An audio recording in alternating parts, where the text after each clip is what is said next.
কি অবস্থা? বেশ কয়েকদিন থেকে ভোট নিয়ে অনেক কিছু হয়ে গেল না, বা হচ্ছে।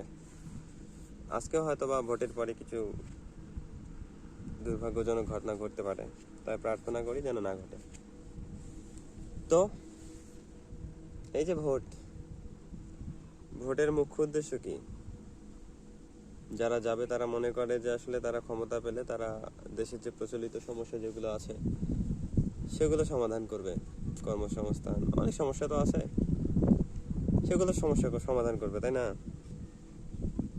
আবার অনেক কিছু তারা করবে, নীতি নির্ধারণ, প্রণয়ন, যেগুলো আসলে ভবিষ্যতে আমাদের সবাইকে সুবিধা দেবে, ভালো।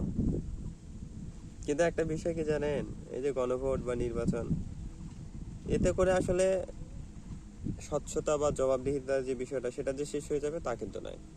এটা একটা চলমান প্রক্রিয়া, সমস্যা হয়, সমস্যা সমাধান হয়, চলতে থাকে, এরকম আর কি। মানে এটা একটা শেষ করার মতো কোনো বিষয় না, চলতেই থাকে। সেই জন্য প্রত্যেককে বলবো, যেটা নিয়ে আসলে খুব বেশি বাড়াবাড়ি করার কিছু নাই, কারণ ওই যে বলেছিলাম কোন এক সময়, বা বলি, এর আগেও আসলে 12টা নির্বাচন হয়েছে, এটা 13তম নির্বাচন, এরপরও আরো নির্বাচন আসবে। সুতরাং এমন কোনো কিছু করার দরকার নাই যেগুলো আসলে নিজের জীবনের জন্য হুমকি স্বরূপ, বা নিজের জীবনটা থাকে না।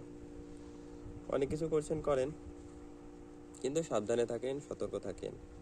আর একটা কথা বলবো যে আসলে ব্যক্তি হোক, দল হোক, যদি স্বচ্ছ না হয়, জবাবদিহিতার ইচ্ছা পোষণ না করে যে কোনো পরিস্থিতিতে, তবে আসলে স্বচ্ছতা, জবাবদিহিতা নিশ্চিত করা খুব কঠিন। কারণ বাইরে থেকে এত কিছু যে করা হচ্ছে সেগুলো কি জবাবদিহিতা, স্বচ্ছতা নিশ্চিত করার জন্য, তো তাই না? কিন্তু ব্যক্তি যদি নিজে স্বচ্ছ বা জবাবদিহিমূলক না হয়, তবে আসলে সম্ভব না।